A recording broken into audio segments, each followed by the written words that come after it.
All right, my amigos, we're gonna go live streaming. I'm trying to get my my watch time built up here so I can get paid the sweet YouTube money. So we'll go live streaming, see if anyone joins me here.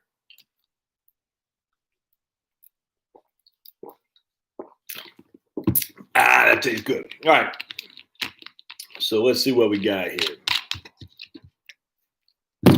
We got some articles I want to read. If you have questions, by all means, ask them, fire away. I want to start with, hold on just a second. I just had it here. All right, this is the case for a defensive allocation by Vitaly Castanelson. All right, Vitaly Castanelson, the case for a defensive allocation. All right. Over the last 6 months, my firm has skewed its portfolio towards defensive companies.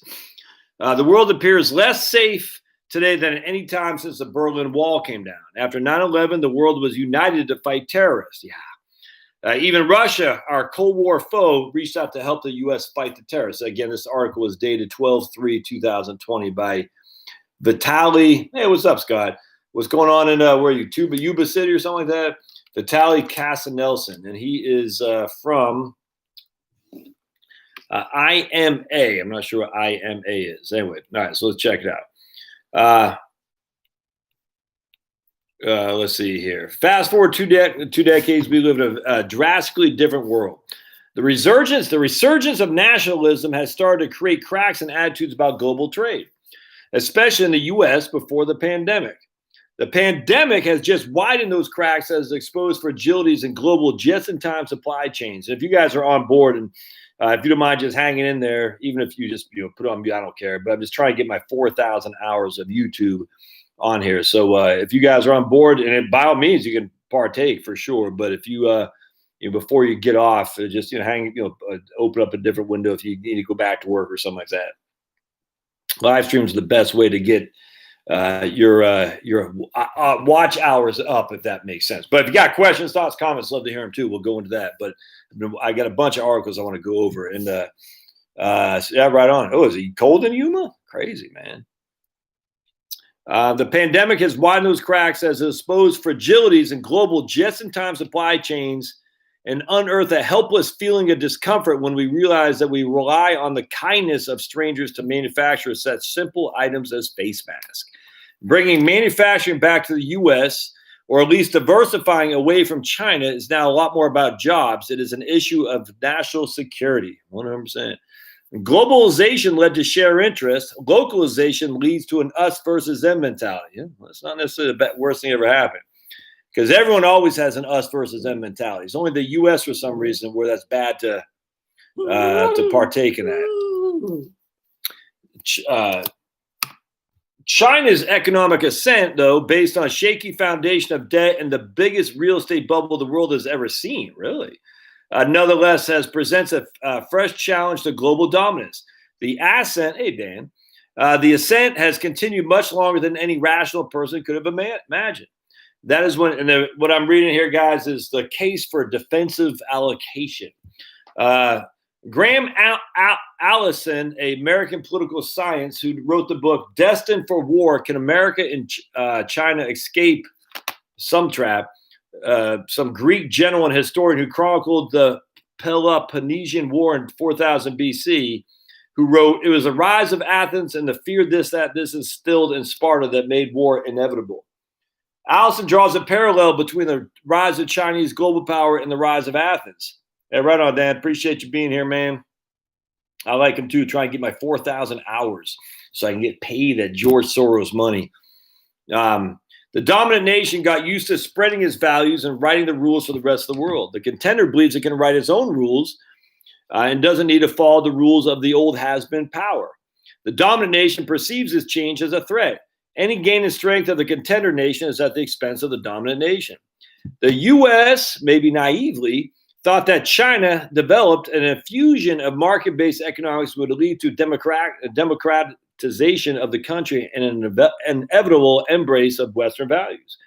However, the opposite has happened. fact, we are becoming more and more Chinese-like every day. I was listening to Styx Hexhammer today talking about the 2 million exposed Chinese communists and all over academia. I mean, it's like literally China is becoming more free. We're becoming more like them. It's nuts, man. It's just nuts. It's depressing. I'm not a depressed, like, oh my God, I'm not like that, but it's depressing when you see with your own very eyes all the stuff they're doing. They're trying to, basically scrub out the past, scrub out a certain group of kulaks, essentially, which is basically, straight white guys, essentially. But, all the history that we have is bad. Just we see this. All these commie countries have done this, my friends. They go after a certain group of people. They say, those are the enemy. If we take these guys out, we'll be good. It's nuts. And we see it a mile away. That's what I don't understand. Like these women who defended the stuff they were doing against Brett Kavanaugh. And look, man, there's evil, but I was like, don't you have white sons? Even black kids, and black kids too, black boys. Actually, they're the biggest victims of the fake stuff on the Me Too stuff, because of black boys in schools, black boys in colleges and everything. All it takes is some rich white girl say, I was sexually assaulted by this guy, and that guy's got no recourse because it was crazy. And very, very few people go to take the side of the black guy. Maybe more so now, but back, just a few short years ago, they didn't. And we get evidence of this time and again. And so I'm sitting there watching these people go after Brett Kavanaugh, these women who've got children. I'm like, what are you doing? What are you doing? Don't you know that they're going to do the same damn thing to your son? They can just make up anything they want and accuse your boy of anything. And he's got no leg to stand on. It's freaking evil, man. They can, it's just as evil. And not to sit back and say, well, maybe like the freaking, the mattress girl, whatever her name was, you know what I'm saying? I mean, it's freaking nuts. And no one says anything. No one said a damn thing. And then we got Betsy DeVos, which she'll be gone. Well, thankfully, she said, we're going to make this a little bit better. But I want to go off a tangent. What was Trump's administration doing, man? They slowed the growth of the commie takeover, but they didn't freaking fight it. I mean, Betsy DeVos, I mean, she did a little bit, but they should have been on there like white on rice saying, if you like, this is what Obama does. This is what Clinton does. Remember when Clinton got in office, he said immediately, we're firing all not district attorneys. There's an attorney that are hired by the political party. I forgot what, there's some through I think FBI or DOJ or some of that. If any of you all know, there's attorneys that I'm drawing a blank, but Clinton fired them all.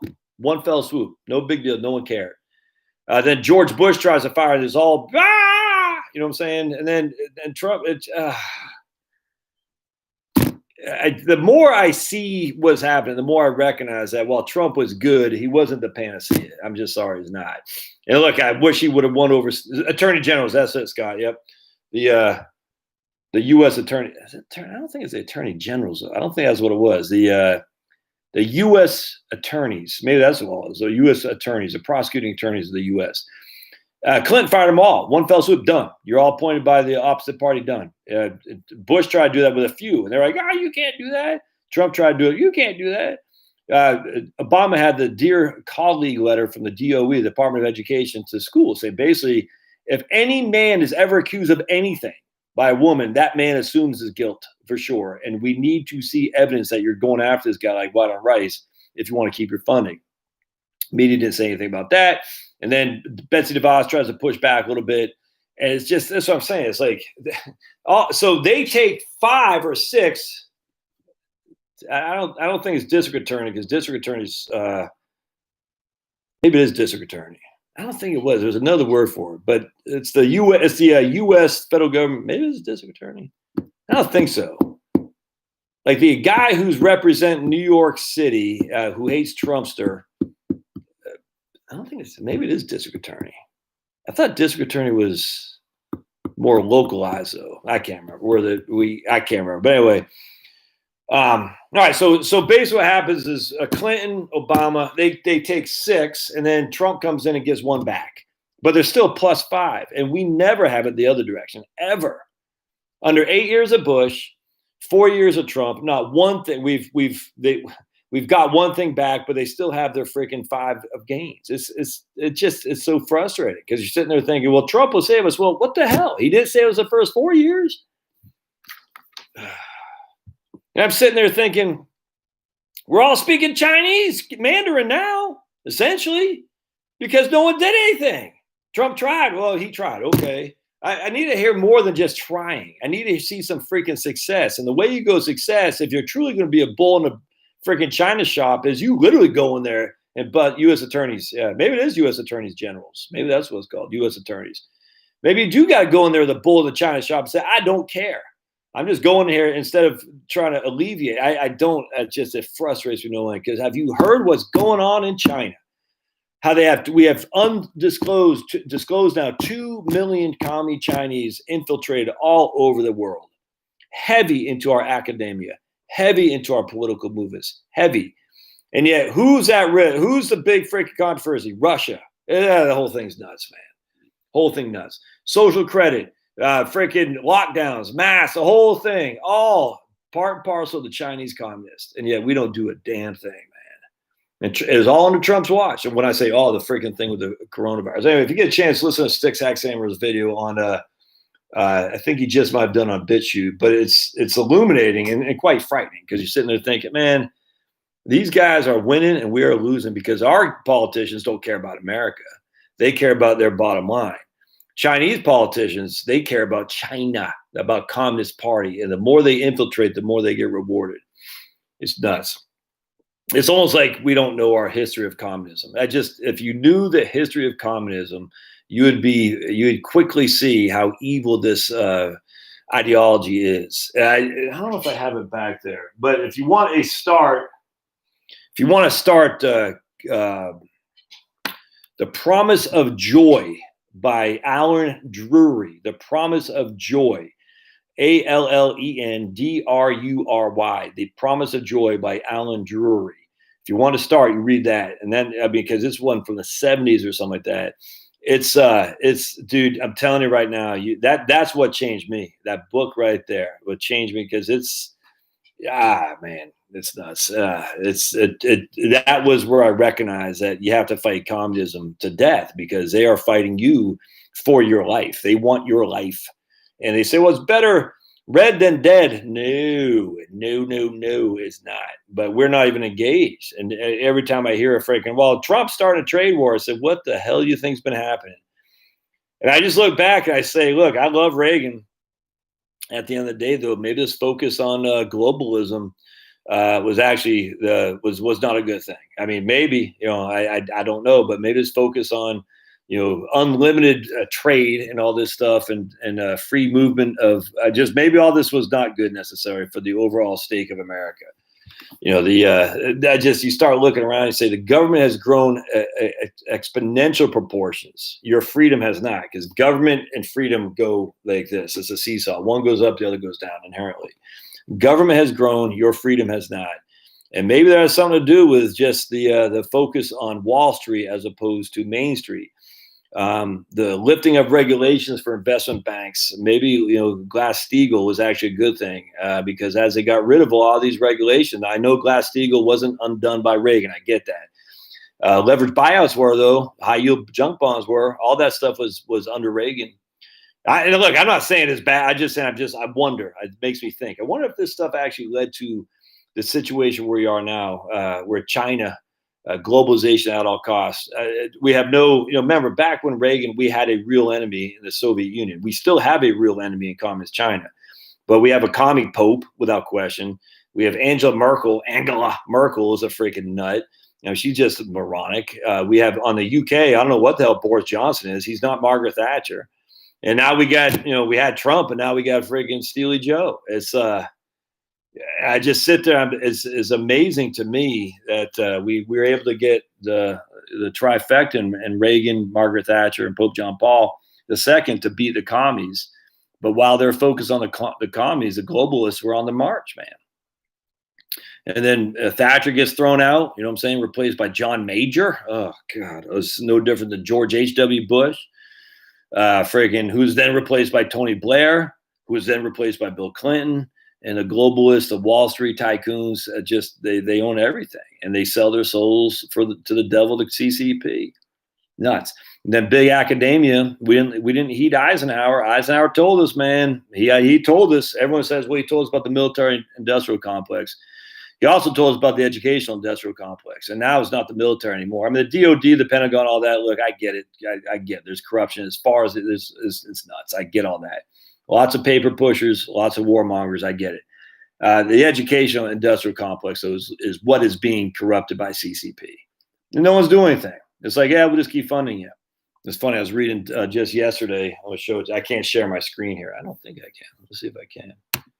They used to be able to share it, but you can't anymore. No, it's too bad. I'm hoping that on this, Google will allow us to share it. Yeah, they don't let you share screen. That's too bad. All right, so I'll just show you what I was reading right here. So here's Marquette to cut 255 faculty and staff, part of a 25% reduction in workforce. 12 million budget strategies surplus to be used for strategic priorities. So Marquette, look, Marquette is a Jesuit Catholic school. You think that it has some sense of Jesus, but they don't. And as such, you know that money. I guarantee their diversity officer is still getting paid $300,000 while they're laying off the bus driver. I guarantee that's what's happening. And I guarantee they're open for business by the CCP. I guarantee it, man. But all these universities should have been put on freaking warning immediately by Trump. We're not going to fund you anymore if you keep freaking pushing propaganda. The Confucius Institute, that was great. Trump said you got to get rid of. That's fine. It's just a small step, man. Oh, he would have done more in the second term. I don't know. I don't know that'd be true. I don't know that to be true. I'm not disappointed in Trump. I'm not. I'm just, at the end of the day, all these people like, it's over because Trump's not there. I'm like, dude, where you been? Where you been, man? It's not over because Trump's not there. It's been a perpetual battle that we haven't had anyone to fight. Trump was the first guy to actually at least engage in the fight. All right, let's keep reading this article. And just I appreciate y'all staying on. Just hang in there. Strategic priorities equal better brainwashing. Could not agree more, Pulverizer. Exactly. More diversity officers. All right, so Allison chronicles 16 situations that involved Thucydides traps. 12 spilled over into war. In the past, it required far more imagination to see the conflict between the U.S. and China turning into war. However, today we find ourselves already in the middle of a technological war. Oh, by the way, did the Fed get corrupted yet? I saw it last night. The Fed got hacked into. What the market's doing? Oh, they're up. Okay, that's weird. So the Fed was hacked into. Do you not remember when OMB was hacked into in like 2015? Office of Management and Budget. They had a couple million people's freaking so the Fed got hacked into. Treasury emails, Treasury personal information was all hacked into. We don't know by who. The OMB was hacked into a few years back. Millions of people's most personal, literally personnel information was hacked into. Do you not think that the CCP was able to get some of that info and freaking use it to make people like Eric Swalwell freaking, you see what I'm saying? Look at Dianne Feinstein. Her freaking driver was a commie spy for years. That's insane. And yet, if you say anything,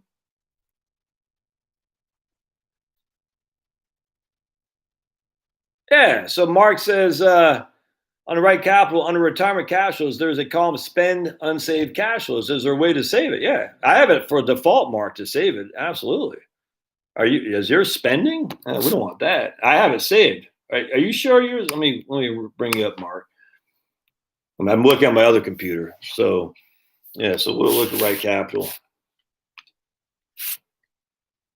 Yeah, by all means, if you guys I'm just going off. I mean, I'm just trying to get you guys a watch so I can get my 4,000 hours here. But I just, okay. Well, Mark, yeah, mine default. I mean, you don't have to use it with me, but you got to tell your guy to change it, because that's my default is to save unspent cash flow. So there you go. All right, so that answers that.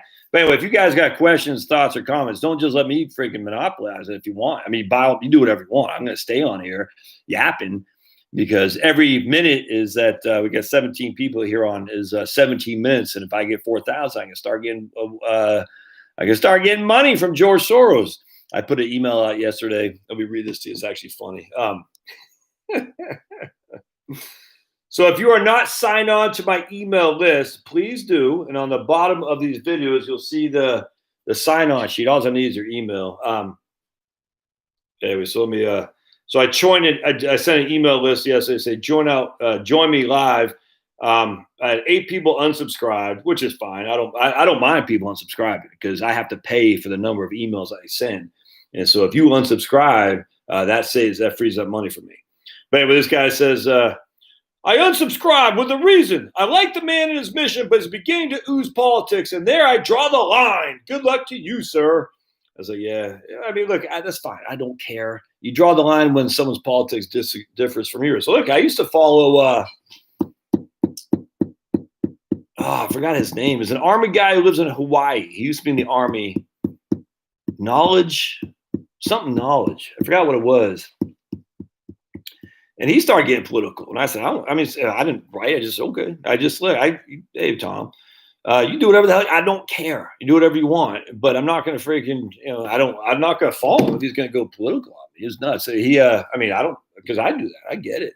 But I'm not going to sit there and say, it's just, I appreciate his point of view. Why? Because I know that I can't trust him. It's all there is to it. If you believe in climate change and you think we're all going to die from global warming, I can't trust you. Because you've fallen for propaganda. If you believe we're all going to die from this freaking commie virus, I can't trust. If you're a creator that was watching, because you've fallen for propaganda. I can't listen to Bill Burr anymore. Bill Burr is advocating the mask, like basically calling people out for not wearing masks. No, look, I know Bill Burr ain't the smartest guy as a comedian, but I can't listen to somebody who's advocating insanity. I just can't. I'm just not going to waste my time listening to that crap when there's more sane people out there who don't follow the mob mentality. I can't, especially Bill Burr, so worried about global warming as he's flying over the world. I just find that funny. Like, wait a second. So you're worried about global warming because CO2, and yet you're getting on airplanes flying all over the world to do your comedy show. Those two things. That's Common Core math right there, man. And Bill Burr is funny. I can't take him seriously. I can't. Which I'm sure some people here can't. For me, that's fine. It is what it is. But you endear yourself to the people you want to endear yourself to. I don't want to endear myself to people who are far left. I literally could care less. Why? Because we all had to put up with far leftists our whole lives. If you're on the libertarian right, the right at all, hell, even the moderate, the whole thing, your whole life has been left-wing diatribes, one after the other, after the other, after the other. So if you need left-wing diatribes, if you leave, no, I can't for the most part, Pulverizer. If they have fundamentally flawed human beings, I can't take what they've created. I look at it through a fundamental flaw, that they're fundamentally flawed human beings. And the interesting thing is I can listen to guys who are doped up all day long because I know it's an addiction that got them. I can listen to guys who are sinners all day long because I know that we're all sinners. I cannot listen to people who fall, who are anti-Semitic, because inherently that means there'd be anti-something else, because there's just no rationale for that. I can't fall for people who think that all of one group of people is evil, i.e. blacks or whites or men or anything. I can't, no way, because I'm a Christian too. And at the end of the day, Jesus died for each and every human being. I can't. But communism is not an addiction. It's not dopamine. I mean, it's dopamine, a dopamine hit that it's envy. And envy's bad, man. Envy's bad. And I cannot follow someone who follows that leftist tripe of envy, of scorn, of vengeance. I can't. And I can't do it on the right either. I mean, I got to see people all the time with anti-Semitic crap, and I hate that crap too. In fact, on Styx Hexhammer thing, on BitChute, there's a couple guys there with bad symbols, and I don't like it. Let's just put that with bad symbols. The Styx isn't validating it or blessing it. I say I hate that crap, and I know what's going on here. They're doing it to get Styx banned And that's because BitChute doesn't ban people like YouTube does. And I know they're being anti-Semitic as a way to show that BitChute is BitChute. I know what's going on. But I hate it.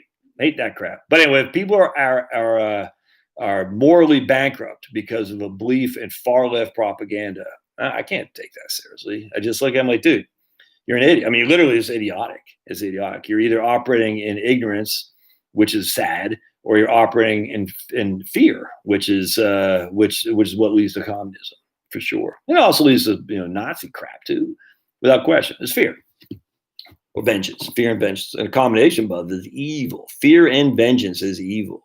That's a fact. Are you comfortable with the 88 stock bond portfolio, 2% gold with 3-year cash bucket for some retiring early? Yeah, I get 1 more year cash, Carl. I get 1 more year cash, absolutely.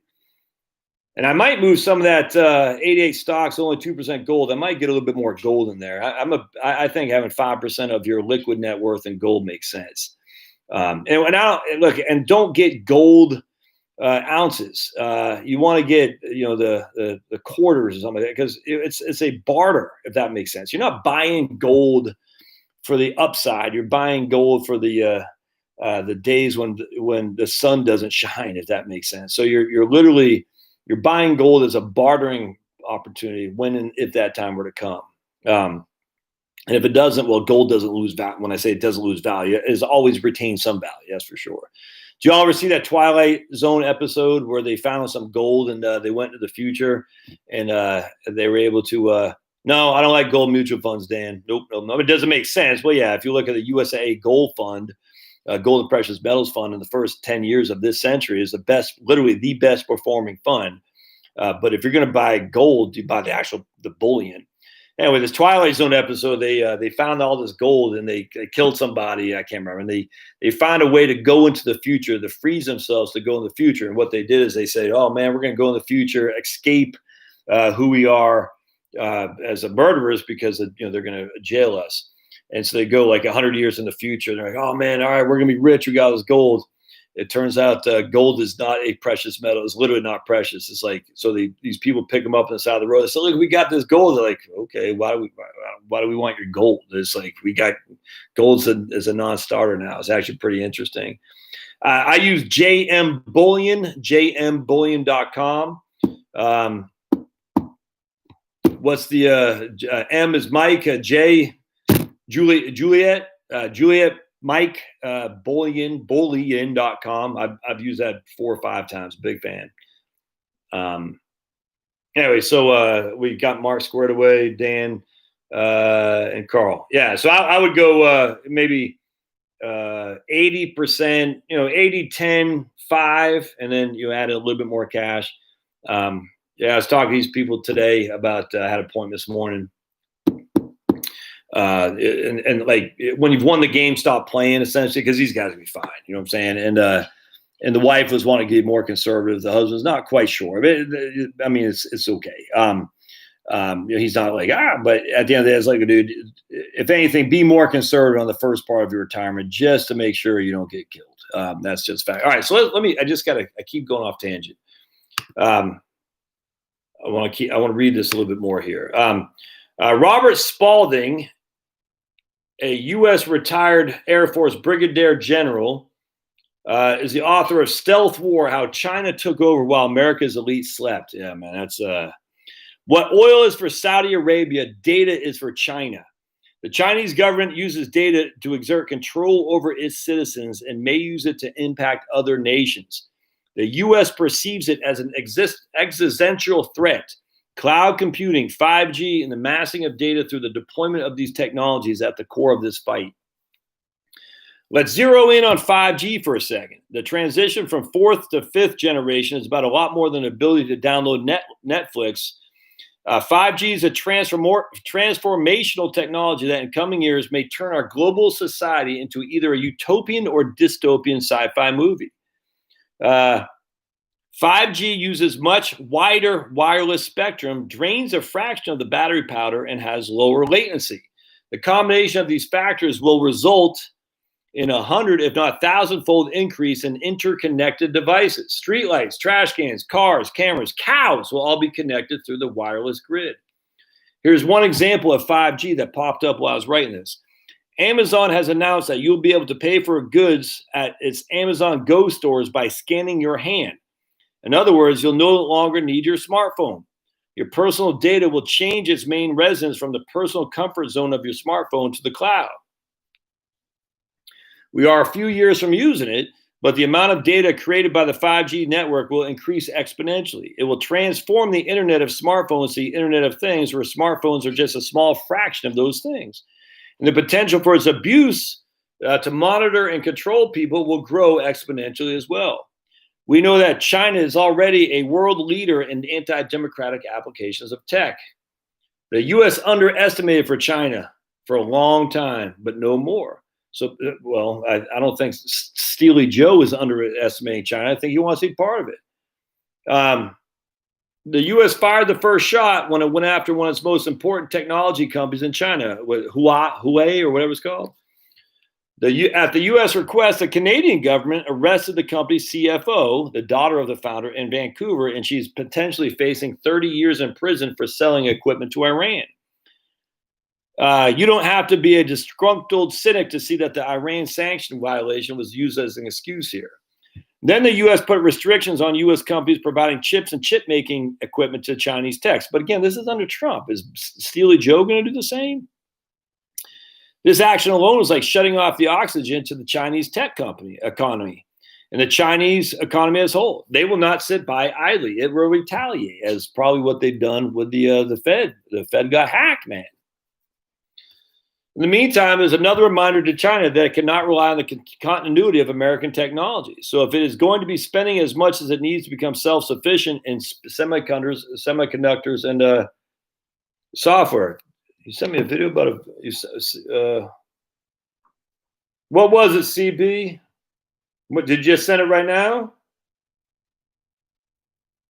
Oh, right here. All right. Hey guys, good morning. Retired and happy here. Also disabled American veteran living in Medellin, Colombia. All right, so we got younger disabled veterans, 100% VA comp, but no Social Security disability. Are there any issues? All right, this guy says, glad to see you back. What, did you get banned or something like that? All right, I have to watch that. In 2014, China announced its own version of the Manhattan Project. It allocated $200 billion to achieve parity with the U.S.'s semiconductors. I used to think it'd be impossible for China to catch up in semiconductors, no matter how much money it had to lose, because it doesn't have the know-how that the global leaders have accumulated over decades of research. I'm no longer sure that's true, especially after we cut off the supply of chips to Huawei, whatever it's called. Today, China looks at this as an existential threat. So just as the Cold War of the 20th century had gravitational poles with satellite countries revolving around each pole, we'll likely see U.S., Western Europe, Japan, and China gravitational technological poles. The UK has already followed the U.S.'s lead and banned Huawei, I don't know if I pronounced it right, from its communication network. This is not the behavior of friends. Then there's the TikTok fiasco, okay? Let's just read. Okay, so that's all good. So he's talking about China being, I get all that. There's an interesting dichotomy between the hawkishness of what I wrote above and the fact that U.S. and China are still deeply integrated. This buys us time for the relationship to come.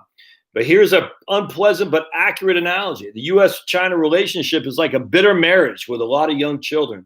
The parties are skirmishing, but they're waiting for the kids to get out of the house before they go to war together. That's interesting. But the divorce will come, and both sides are preparing for it. I don't know. Is the U.S. preparing for it? Trump made it sign an EO executive order making a strategic priority for the U.S. to mine rare earth minerals. Oh, by the way, there's a good meme the other day about some Extinction Rebellion idiot in the U.K. Taking videos with his smartphone because and saying mining is evil, because you get your smartphone It just falls, from a solar. It's not mined at all. Remember, my friends, if it ain't grown, it must be mined. And so this isn't grown. It has to be mined. Someone had to take a big old-fashioned diesel truck to mine this sucker. We're living. So I don't think this is. I just wonder if the U.S. has a capacity, and I'm not so sure anymore. We have idiots in our midst. There's no other way around that. Idiots, and that's what big government wants. They want idiots. They can control idiots. It's sad. All right, this brings us to defense stocks. There are layers. Oh, they are the lawyers in our divorce analogy. They will be the primary beneficiary of any divorce. The U.S. spends $750 billion a year on defense, and China spends $250 billion. Its defense spending almost doubled the last 10 years and is unlikely to slow down anytime soon. It's difficult for us to see our own defense spending decline. It will likely to continue to march higher. And when you look at defense spending over the last 70 years, despite the public perception that Republicans love defense and Democrats, well, anything not defense, defense spending has been amazingly quite apolitical. The U.S. and Europe are likely going to beef up their spending, preparing not for the war that may come tomorrow, but the ones deck in the future. Okay, so basically saying he's buying a bunch of defensive companies. All right, that wasn't all that good. Yeah, that's interesting, but that wasn't what I was shooting for. I'm not going to read that one because it talks about, no, the Georgia vote counting video was not debunked. I better not read that, though. All right, so let's read what else we got here. Robert Schiller says a defense of high sky-hawk stock prices. Or no, he says making sense of sky-high stock prices. Let's see what Schiller says here, shall we? The Schiller of the infamous CAPE, cyclically adjusted. Let me just burp because I drank too fast. Cyclically adjusted PE ratio. All right. Dateline 12-1. All right. There's been much puzzlement that the world stock markets haven't collapsed in the face of the commie virus.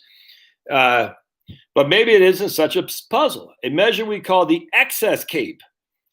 The excess. Right on, Big E from Bernie.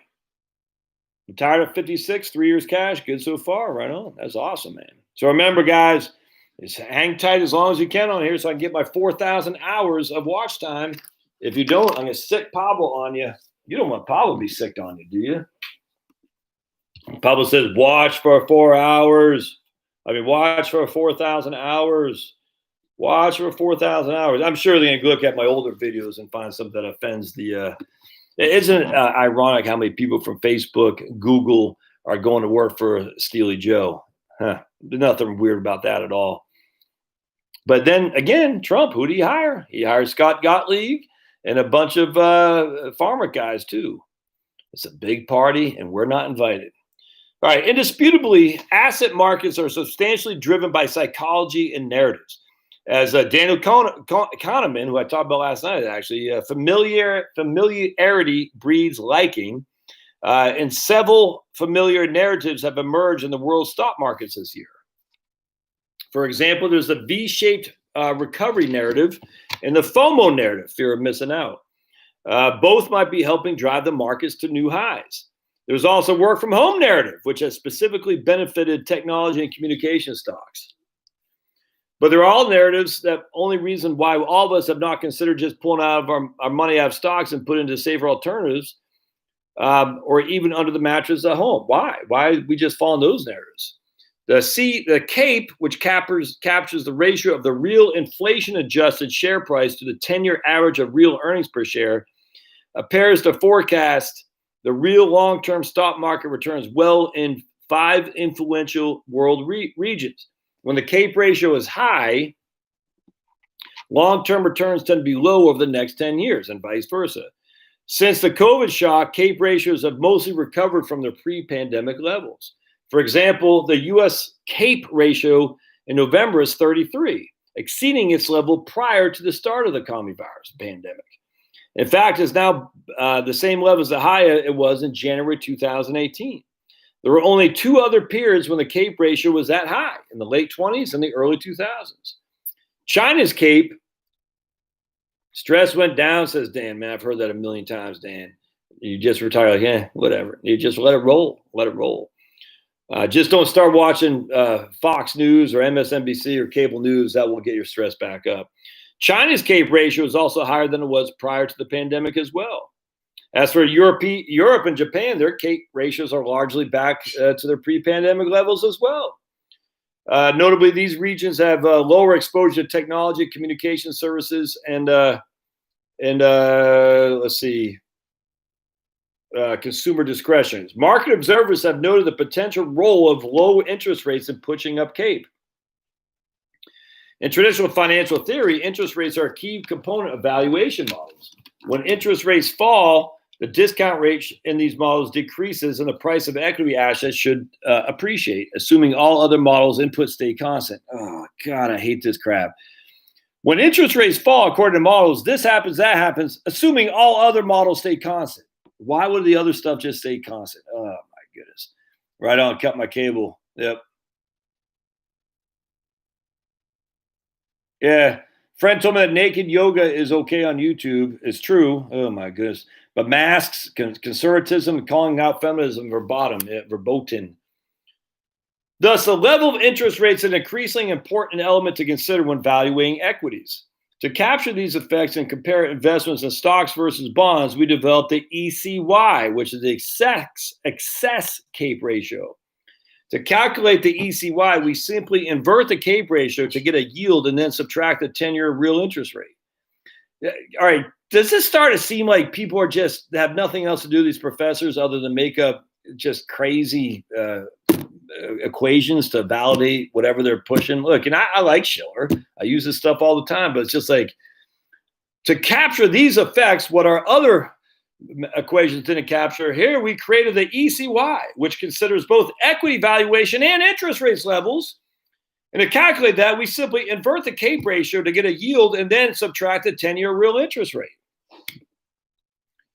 The measure is somewhat like the equity market premium and is useful as a way to consider the interplay of long-term valuations and interest rates. A higher measure indicates that equities are more attractive. The ECY in the US, for example, is 4%, derived from the Cape yield of 3, and then subtracting a 10-year real interest rate of -1. It's killing me, man. We look back in time for all 5 world regions up to 40 years where the data would allow. We found some striking results. The ECY is close to highs across all regions and is at all-time highs for the UK and Japan. The ECY for the UK is almost 10% and around 6% for Europe and Japan. Our data for China did not go back as far, but it's still high. All right, this indicates that equities are highly attractive relative to bonds right now. The only time ECYs were this high using our global data was in the early 1980s. So the only time the Cape was this high was in the early 2000s, in the late 20s. The only time the ECY was this high was in the early 1980s. It's the same numbers, man. It's just I can't take it, because the early 80s was when the markets went off the biggest wealth building component in the history of mankind, from 82 to 99. So you're using the same numbers. One side of the number is saying the only time it was this high, i.e. scarily, was in the late 20s, right before the Great Depression, and the early aughts, right before we got the crush of the tech bubble bust. That same number, if you do it a different way, says it was never this valued attractive other than the early 1980s, which was the beginning of the greatest bull market ever seen in man. It's like these global warming people. We just had the warmest month ever, they say. Huh. How long is ever? Well, since back to, basically, 100 years. How long has the world been around? 4 billion years. Okay, so we've had the hottest month, November, ever, going back 100 years. How did you get the data, by the way, pre-1970s for the data for the heat, the temperatures? Yeah, where were your thermostats there, guy? Europe and the US. Where else were they? Didn't have any. Okay. So you're saying November was the hottest month ever in the world or whatever. but you're only using a 100-year time frame, and of those 100 years, only 40 years are actually worldwide. The last 60 years previous to that was just in the UK or in Europe and in the United States, with a couple in a few other places. And you're going to use that to express a sentiment that the last month was the hottest ever in the world. Yeah.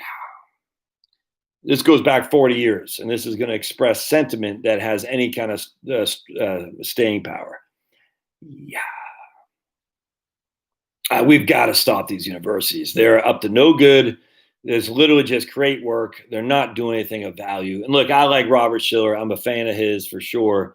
But how much ink has been spilled over the CAPE ratio. And now that has been somewhat disproven, or at least discredited, now we're going to do a different ratio to show that there's another way we can, just the whole thing is so hindsight, man. It's nuts.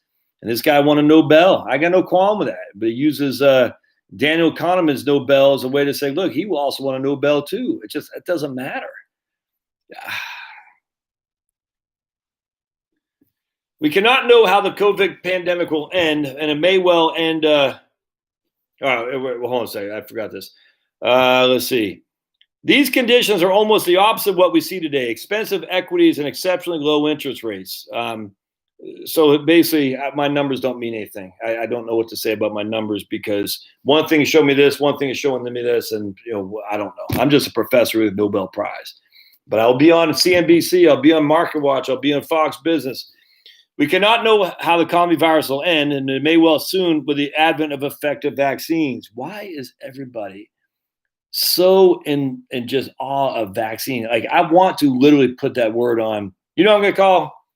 I'm going to change my name from Heritage Wealth Planning to Vaccine Wealth Planning, or so. I don't know what I got. To just incorporate the word vaccine, and everybody will say, "Man, this guy's good because he has vaccines." It's so weird. Why is so? I don't want. Did I already say this? But there's someone near and dear to my heart talking about somebody who's near and dear to my heart, who's saying, "Well, soon the vaccine will be here and we'll all be saved." Essentially, I'm like, oh, yeah. So much money by the 1% with green global warming. Look at Al Gore, yeah, man. Yeah. Oh, man. All right. It may justify FOMO fear. So this whole article is that Schiller's new model confirms the relative attractiveness of equities, particularly given a potentially protracted period of low interest rates, which may justify FOMO, fear of missing out, and go towards explaining the strong investor preference for equity since March. Eventually, down the line, bond yields may just rise, and the equity valuations may have to reset alongside. I can't take it.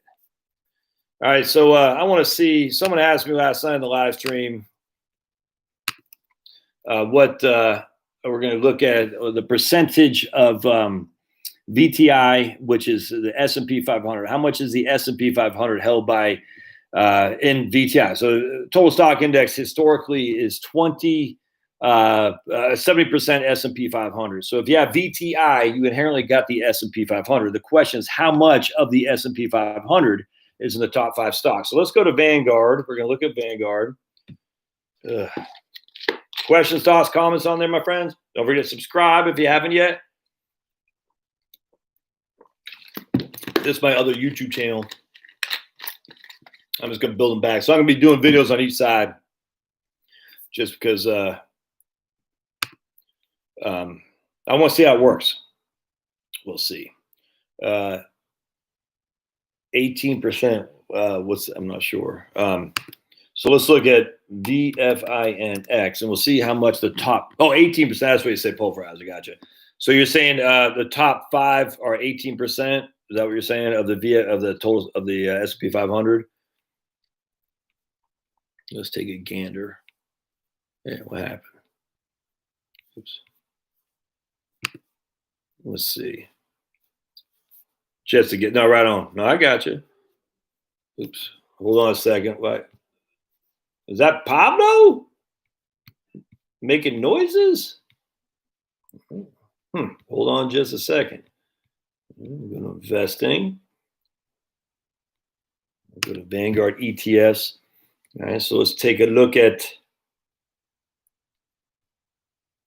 Let's just look at VTI. Yeah, I think that's right. So we got portfolio management. Let's take a gander.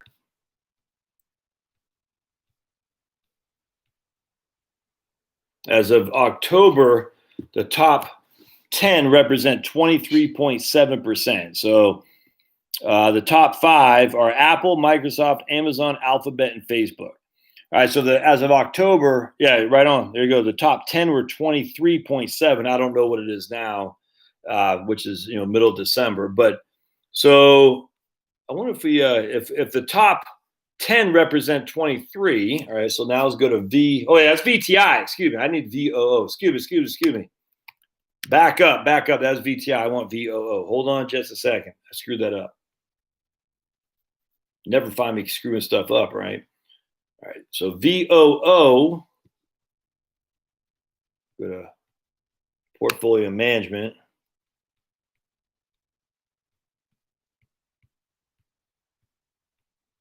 Yeah, 29% as of October. So the top 10 represent 29% of the S&P 500 as of October. So, and then since October, Apple, Microsoft, Facebook, and Apple, Microsoft, Amazon, Alphabet, and Facebook, I'm sure haven't gone down in value. And as such, those 5 stocks are dominating the S&P 500. Is there a way to percentage? All right, so now I'm going to Google because Google does have a better algorithm. That's all there is to it. Percentage of top 5 stocks represent S&P 500.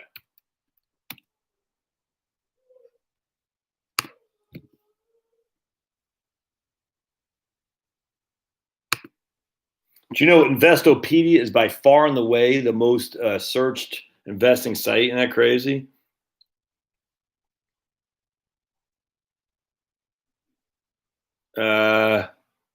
Apple represents 6.4% of the S&P.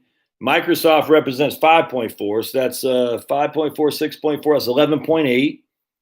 Amazon represents 4.5. Spousey is texting me. Hold on a second, got text Spousey.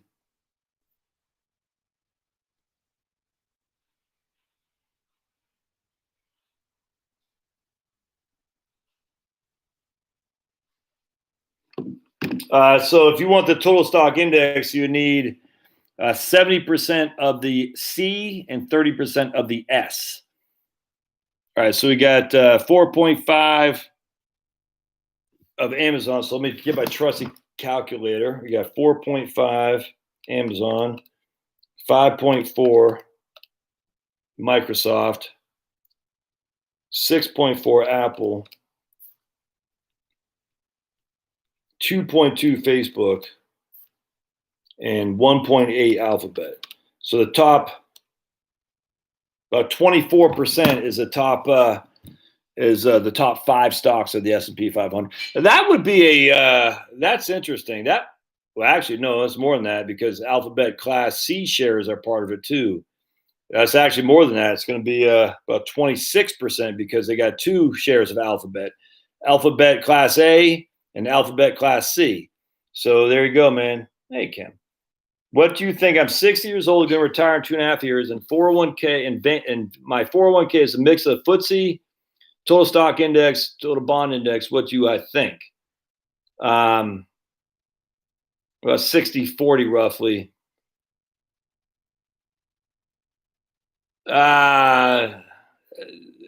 Kim, you got debt? I mean, I don't know.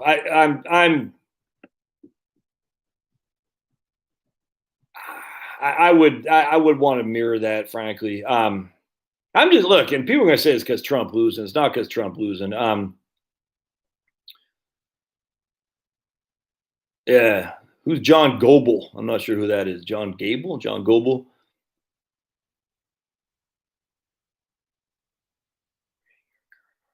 No, right on. Understood, Kim. So Kim says, look, man, I'm going to do a video on Wellesley here probably tonight from my main channel. I'm more and more buying. Look, the reason I did the book on where is it? On this is because Wellington goes back to 1929. Wellesley doesn't. And the bulk of the time that Wellesley was in existence, the bonds were just a boom market for sure. But I'm just telling you, I have this fear of a market getting destroyed, and my fear is that I have no stock, I have no bonds, I have all stocks. But if I'm Kim, who's 60, and I'm going to retire in 2.5 years, you just can't get hammered. You can't. And if we've had Schiller is now making the case. So Schiller has been somewhat of a dooms guy for a long, long time. Now he's making the case that there's some reason for the high price valuations, even coming up with a new market valuating tool to justify the high price valuation. That just seems to me to be an ominous sign, because all these negative Nellies were the cape. The cape is a way to say the market is overpriced. It's been like that for 10 years now, hell, 12 years now. And people who followed that model have missed out like crazy. Let me see if I can't find this book. Oh, man. Right here. Oh, wait. Am I going to get banned? 556? Hey, Pablo! 762. This is Probable Outcomes by Ed Easterling, who I think since died, actually. And he talked about the CAPE ratio. And I read this book in 2011. This book was published in 2010. And I read it in 2011. And let's see if I can't find.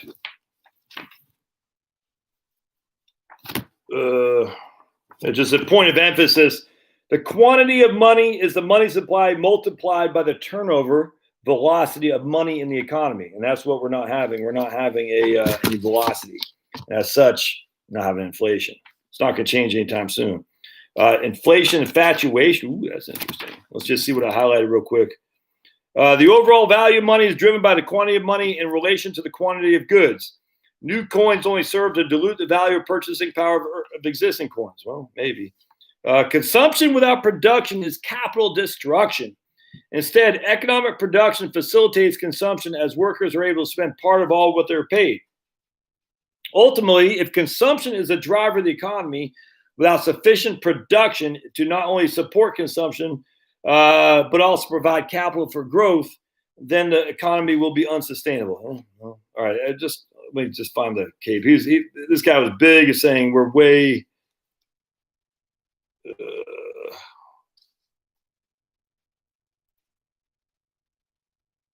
Hold on just a second.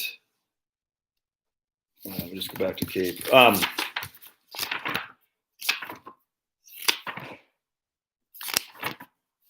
Yeah, right. 127.31. Okay, good. 127.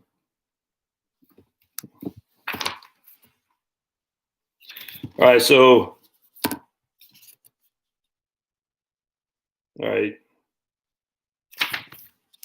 Oh, hold on a second. That was.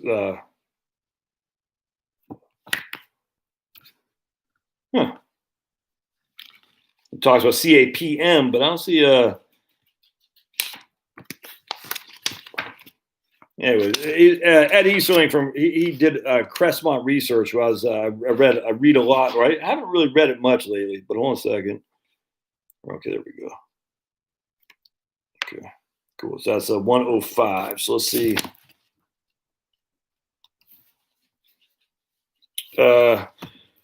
For example, if PE is relatively high and inflation is expected to trend higher over a number of years, then the stock market is likely to experience a secular bear market. And again, this is written in 2000. He wrote it in 2009, and that's when the Federal Reserve is spending money, going out of business. And there we go. And there's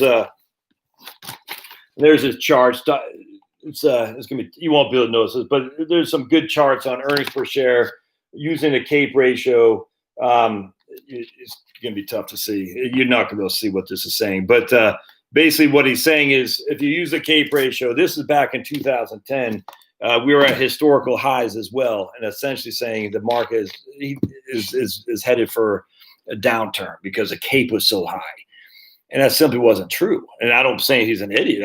But Schiller himself was a promoter of the Cape. And remember, Schiller is a guy who had written Irrational Exuberance that was published literally in March of 2000, and that was a take on Alan Greenspan's talk about irrational exuberance in 1995. And it just so happened to coincide with Schiller's publishing that the markets just fell. And everyone's like, wow, this Schiller guy, he knows what he's talking about. And then his Cape model in 2008 showed that the markets were overvalued.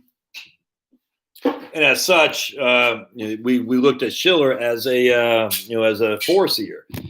Well, the problem was, and I was just reading this. Where was I reading this? Hold on just a second. I was reading. I'll have to do a video on that. I was reading this. Oops. Wait, what happened?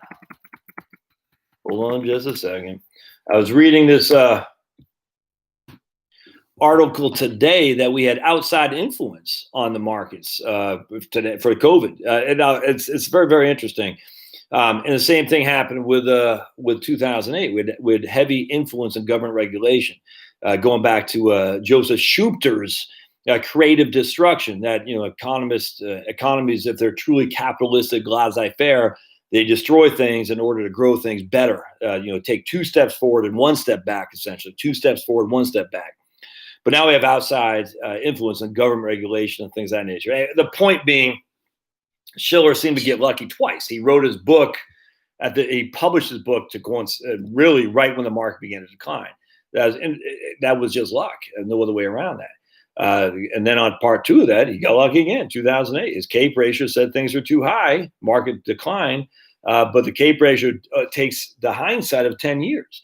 It doesn't say what's happening today. It just says over the 10 years, anyway, it's just the government gets involved, mark-to-market accounting, and the rest is history. A broken clock is still right twice a day. And it's kind of and I'm not bagging on Schiller, I'm not bagging on Easterling, but no one knows what the hell is going on. They don't. But so now that we got Schiller saying, look, my Cape ratio has been wrong for 12 years. So let me give you a different way to evaluate stocks, which uses the exact same data as the Cape, but I'm going to use it to show that there's a reason why stocks are highly valued. Okay, it's crazy. So that tells me that we could be seeing people throwing in the towel like, look, the market's just going up. The interest rates are too low. There's nothing to do about it. But then we have this other thing, the lack of velocity of money. And I don't know if you saw my YouTube channel where I posted the survey. Let me show it to you. It friggin' ticks me off to no end. Hold on a second. From this, a survey of over 9,000 small business owners. And they say, right here. Oh, it makes me so mad. You're not going to be able to see that, I'm sure. Let's see if you can see that. Doesn't flip over. All right. So a survey of 9,000 small business owners. So let me just read what that says. 48% of small businesses risk closing for good.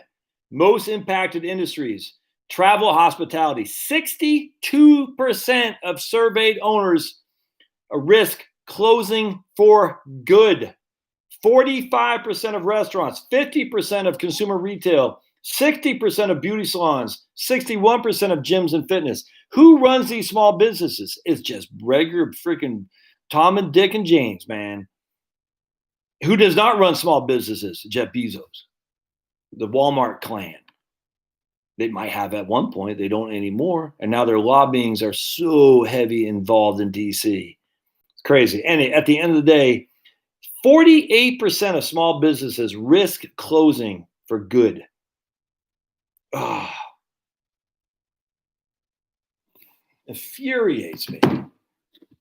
No Kate Rick measure ever saw that. That is not inflationary, my friends. Well, the government spending, if we give a stimulus package, that is not inflationary either, because that won't recover the amount of consumption that was lost because these people are losing everything they had. Everything they had is kaput.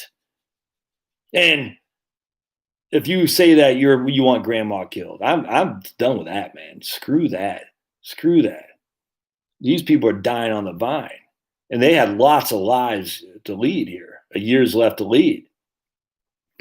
Anyway, the point is that CAPE doesn't predict that. PE ratios don't predict that. The only thing you can go on is earnings growth year over year. And you have to assume earnings growth year over year is going to be low because of this insanity that we're going through. And then you just look at the model of Japan. You say, if we even have to Japan, then we're not going to get huge earnings growth year over year. As such, if we don't get huge earnings growth year over year, that means stock market returns should be somewhat restricted. Doesn't mean they're going to get killed, but stocks do get killed on occasion. That's a fact.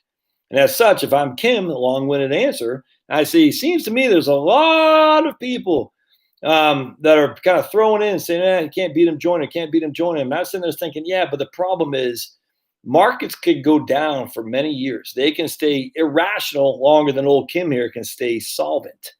And as such, why not err on the side of caution and just say, I'm going to, Pablo? Cole, you over there? What's everybody doing? Okay, they got to go potty? 13-pound Chiweenie just wants food. Anyway, if I'm sitting there as I'm Kim, I'm old Kim here, I'm saying no debt pension, then you can probably be where you're at right now. Because I'm assuming that you're a pension and that you can live on your pension, and I don't know if you're I don't know if you're a government employee, but if you're part of FERS, you'll also have Social Security, maybe even a supplemental. So given that you have no debt and a pension, you're probably fine, Kim. But if you'd had debt and no pension, I'd say it's time to tighten the freaking, sharpen that saw and get a little bit more conservative. That's for sure. Oh, Bogle, gotcha. Okay, I got you right on. Mr. Vanguard, right on. You got to lose those carbs, CB. Stop fat fingering, man. Get that lady friend of yours to start cooking some high fat food and low carbs. If this is CB from Michigan, you know what I'm talking about. All right, what else, guys? What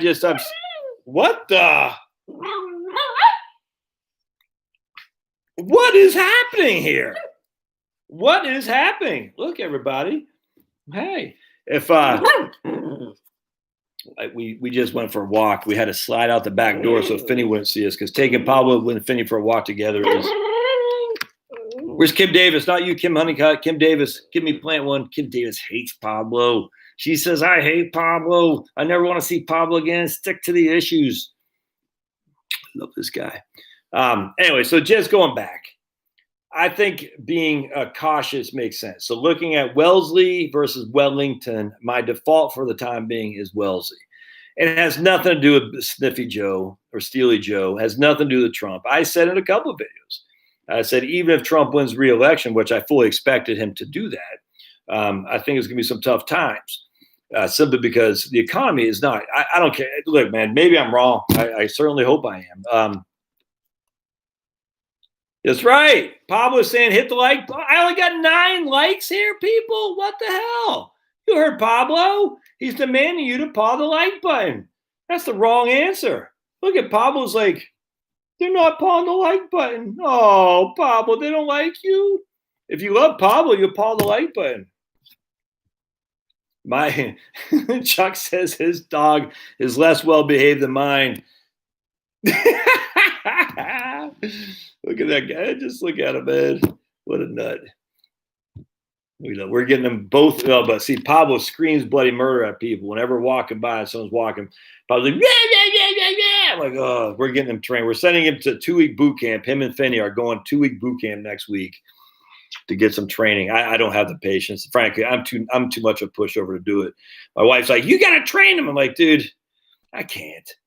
Chloe, did you give him a little bit to eat? Yes, exactly. There's Chloe. I said, Chloe, did you give him a little bit to eat? There's a little bit of a pause. Then possibly. I said, exactly. That's Chloe's my daughter. Charlotte gets mad. She blames Chloe. I said, yeah, Chloe, don't feed Pablo. It's actually me and Chloe. I said, Chloe, did you give him a little bit? And she said, possibly. Look at him. He's such a beggar. I can't resist. How can he resist that face? How can he resist that? Look at that. I can't resist that. Oh, you couldn't resist it either. There's no way. It's impossible to resist this guy when he's sitting there going, I haven't eaten in like 20 seconds. I need some more food. And he loves the bacon. And I, of course, love to eat bacon. You can't resist. Look at him. Oh, my goodness. I can't resist that. And then Finney now is starting to get the thing, too. So every time I go in the kitchen, I get, because I do cook a lot, Finney starts like, every time Dad goes to the kitchen and starts standing around this area, Pablo jumps off, and somehow Pablo seems to be very content. I'm going to start following Pablo over there and see what's going on. And now Finney is seeing me do, because I do bacon pretty much every day. Finney's like, oh, now he's on board with what happens. These guys are freaking smart, man. And I'm just sitting there like, damn, now I got to give Pablo and Finney. Sad thing is Finney's so much bigger. If I don't give it to Pablo directly, Finney will get it from him. And so I give it to Pablo directly. He just like takes a bite out of crime, man. He hurts me, man. Yep, right on, Chuck. Chuck says, my dog wants to lick my plate, man. Ain't that the truth? And they'll lick it till they lick our dishwasher. Dirty dishwasher. Both Pablo will get into the dishwasher and lick it. Finney tries that, but he's too heavy. I said, get off there, Finney. But anyway, it's funny because so we're sending him to boot camp, and theoretically, this guy's going to take 2 weeks and like Fort Benning. You can't say Fort Benning anymore anyway. You got to say Fort. We can say Fort Mandarin or something like that because Fort Benning. Apparently, the guy from Benning, the namesake, was a Confederate soldier of some sort. I don't know. Did not know. Went to Fort Benning twice. Who knew anything about that? But apparently, it's verboten to have Fort Benning and Fort Bragg. So as such, we're going to get rid of those names. Because how dare we have history for America? All right, appreciate y'all being here. I'm gonna Amar and I are doing a live stream tomorrow. Amar Shah about his he has like top 11, top 10, top 4 things to plan for before year end or something like that. I can't remember what it was, but so it'll be on the other channel. Switching back and forth. But I appreciate you guys. Thanks. We'll see you. Good boy. Fort Jackson too. Yep.